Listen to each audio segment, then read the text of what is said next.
Most anime fans will face three main arcs of finding anime: freedom, ascension, and oh shit, what is happening? During the freedom arc, you could bam, you could bam, you could bam, run through the classics like everything was a classic. I think around this time I went through Bleach, Soul Eater, and Fairy Tail in 8 seconds flat, until years later I made a grave mistake by turning my brain on. Tonight I'm gonna be the one to sleep with Issei. Maybe I'm gay. And so I ascended.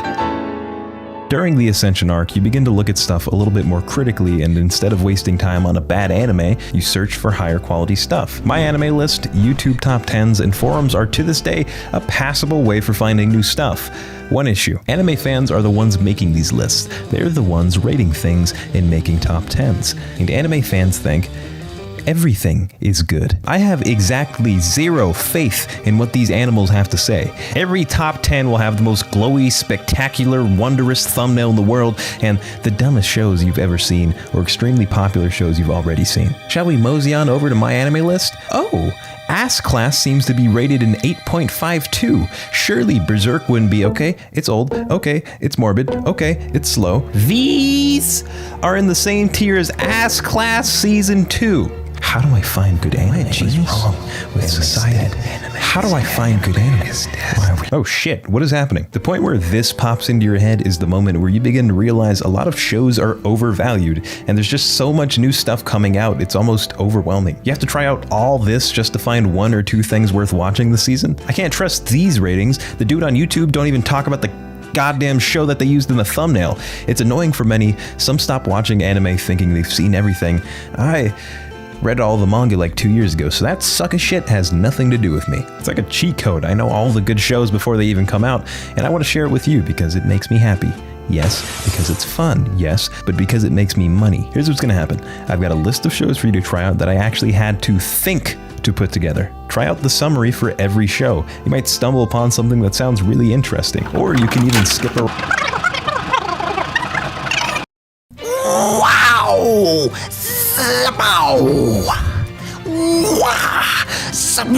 It's safe not to talk about original anime with no manga or light novel attached to it. But when Madhouse and Mappa decided to join forces, I realized I might stumble upon something special. Tacht Opt Destiny takes place in a near future where mysterious stones rain down from the sky and some Newgrounds characters begin to try to harness their power.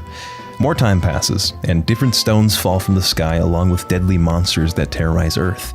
The messed up part is that these monsters are attracted to human noises, so no one in the world can play any type of music. And let me tell you, every black lunch table I've ever sat at would go first. Portable speakers, beats, made out of the most random shit, unwarranted, unconsensual freestyles. The monsters would know we were there. The main character is a guy named Tacht, who works together with a girl named Destiny to kill these monsters and bring music back into the world. But that's the least interesting part. When they talk, I go... The fights, the action is gorgeous. Easily the best this season. This chick has a laser or something, another has some sort of gun that turns monsters into salt. I'll just let you watch.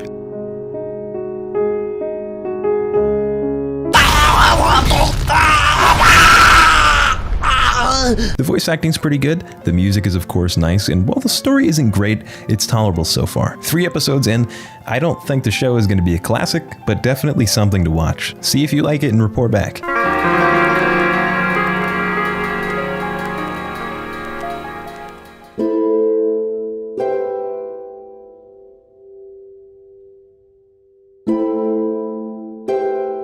A girl from an unimportant village is kidnapped while her family burns to a crisp.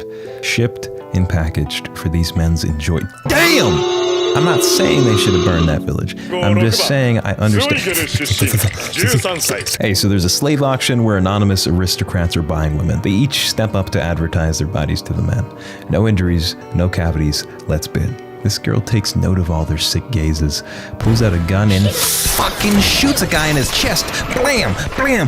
Ooh, what's going on? Kablooey! You've been double-crossed from the beginning. The lady that runs the auction tries to run away, but there's a sniper laying in wait and boom! Oh, well, we're back in stinky old Earth. The real plot is about an OG assassin from another world. From the beginning to the end of his life, he was brought up as a tool for an organization of assassins, suppressing his emotions. But when he finally dies after being betrayed by the organization, those old memories jump back into him alongside regret and and frustration. And it just so happens that one of the gods could use some assassinating in another world. He gets to pick his own skills, bring back his own knowledge, and formulate a team all in order to assassinate the hero of that world. Fights, story, and characters are all pretty decent. It's at its best when you're watching an assassin weave his way in and out of difficult situations. How do you kill a guy who's indestructible? How do you make magic? How do you twerk so well? These are questions people are asking me.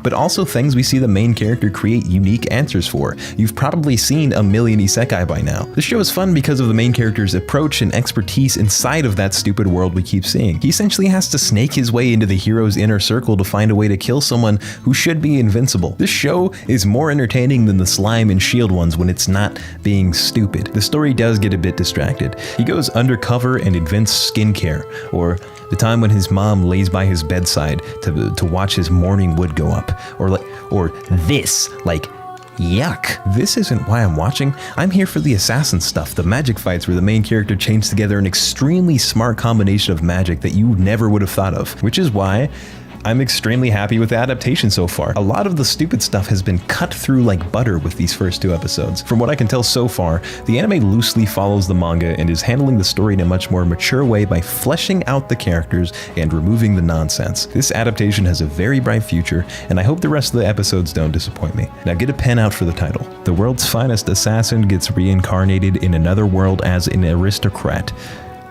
Was that as stupid for you as it was for me? Let's just knock out the other isekai. The Faraway Paladin is an intimate story about a boy named Will. Will is raised by 3 dead warriors, Blood, Gus, and Mary. It's not a conventional birth, but one that teaches him combat, magic, and the ways of the world. In essence, it allows Will to be a bad motherfucker. His training ramps up as he grows towards mastery in every field, and he starts to really grow into a new family. Moments packed with love and careful character writing make the Faraway Paladin stand out.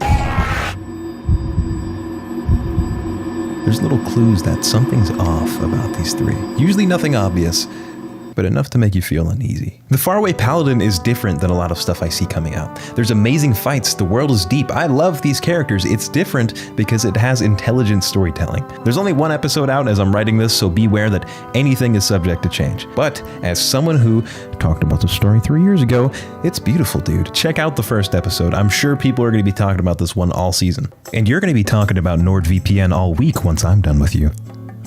Oh, sorry, I was staring a little deeply into your eyes. Here's a few things that I love about Nord. Their mobile app allows me to mask my internet traffic no matter where I am or what Wi-Fi I want to connect to. Picture this. In theory, I could connect to a fucking Popeyes Wi-Fi. Now, I wouldn't do so because I believe Popeyes is dangerous and delicious, but the point is, no one would be able to steal the data on my phone. Secondly, I can bypass all kinds of stuff with a VPN. Region-locked streaming services. In school, I used to play Roblox and cheat the site blocking features, and let's just say that this video would be impossible to make in the same way without a VPN. Third, I use some sites that I don't want anyone to ever know about. And Nord pretty much takes all of that internet usage, locks it up, and throws away the key just as they should. They offer a zero logs VPN service, which means that they don't keep any of your surfing. That's a big one for me. And fourth, if you use code SCAMBOLIA at checkout or click my link, you can get a 2-year plan with 1 month free. Grab the deal, bro.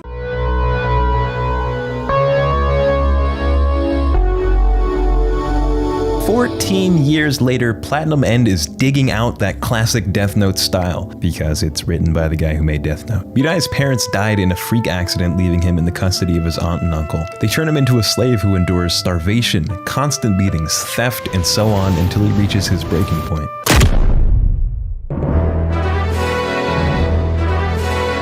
Angels, mind games, murder. The show's about 13 humans who've been selected as candidates to become the new god. To us, this means that the main character gets a set of wings and an arrow that can make anyone fall madly in love with him.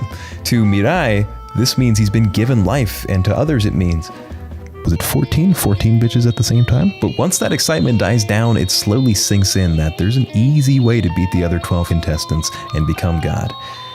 I just gotta kill them. There's people who actively hunt others to ensure they're the chosen one in the end. This is where that Death Note thing comes into play. They drop super creative strategies with the rules they've been given. It's like a moving chess game where plot twists and fuckery are expected. I do have some problems with the show. The art, kinda mid.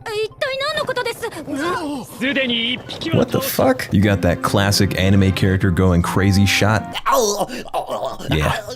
Yeah, this is definitely me when I'm going through withdrawals. And the main character, Mirai, is such a wimp. He's the type of guy to make me stop stealing from Walmart.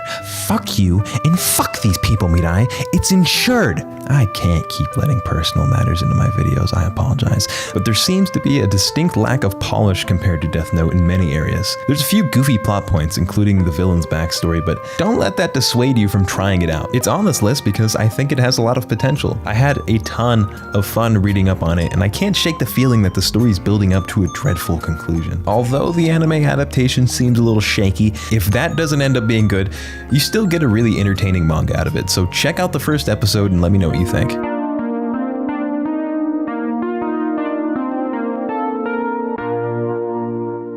Beware, this anime isn't a verified Scamboli Hood classic. I don't think the Hood is messing with this one at all. Tell me what the Hood would say if they caught me staring at this and commenting, "That thigh squish is sexy." Edit. To further qualify my comment, IMO the right amount of squish on soft body parts and partially realistic inertia in breasts and butts is How could I look Kendrick in the face after commenting that shit? What would J. Cole say of me? But dude, the hype around the story about a year ago was unreal. Every day on the manga subreddit, there was propaganda all over your screen. It was rated first by Anime Japan in a list of most wanted adaptations. But an anime was thought impossible when people on Reddit began repeating other Redditors who said it was impossible. The anime is pretty cool if you're into this sort of thing. Komi-san is a school idol who everyone admires to an almost obsessive degree. Tadano is just an average dork. After being gravely intimidated by Komi with these bitchy stares and ominous silence, you know the title, he finds out that Komi isn't a silent goddess, she just struggles to talk to people. All the stares actually freak her out. Komi is a normal person who's paralyzed at the thought of speaking. Upon talking to Tadano through a chalkboard, she reveals her goal of overcoming her disorder and making 100 friends. It's a cute, romantic comedy in which Komi gets in the darndest situations because of her awkwardness. For example, when she tries to tell some guy he dropped his keys, what comes out is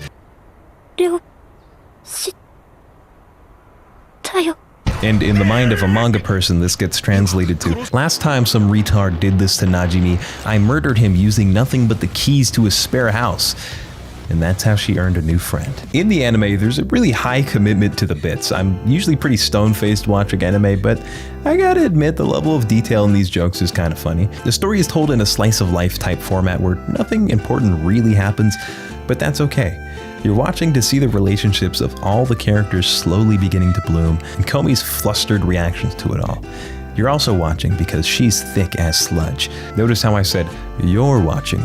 I will not be. Unlike you, I care about what Kendrick thinks.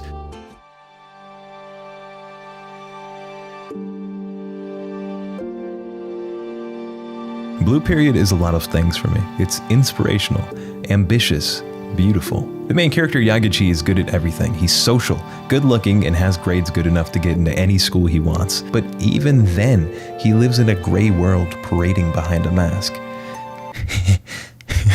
Socializing is just a matter of putting on an act. Studying just requires you to spend a lot of time doing it. These two things are simple to Yaguchi, so he feels empty until he gets lost.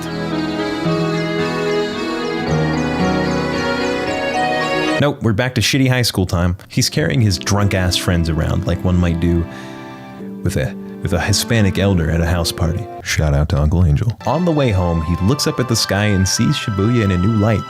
It's actually pretty. 早朝の渋谷ってさ、なんかいいよな。あ？ゴミ臭くね？ Now he's in art class, still thinking about that painting he saw, and still thinking of the sky he saw. The teacher tells him to draw his favorite scenery, and the brush came to life to scream about that sleepy atmosphere, that faintly blinding glow, the feeling of starting a new day, all things that he couldn't tell his friends that day. Yaguchi's gray world was suddenly flush with blue. Blue Period is a hood classic by every metric. It's something that anyone who's ever tasted true passion can relate to, and I have a feeling that if the rest of the anime can keep up this quality, it's gonna light a fire under a lot of people's asses. 俺の心臓は今動き出したみたいだ。 Hey, there's another anime out this season that's really good, and I've already done a video on it. Here's my Mushoku Tensei video. This season's gonna go crazy. Thanks for watching. Peace.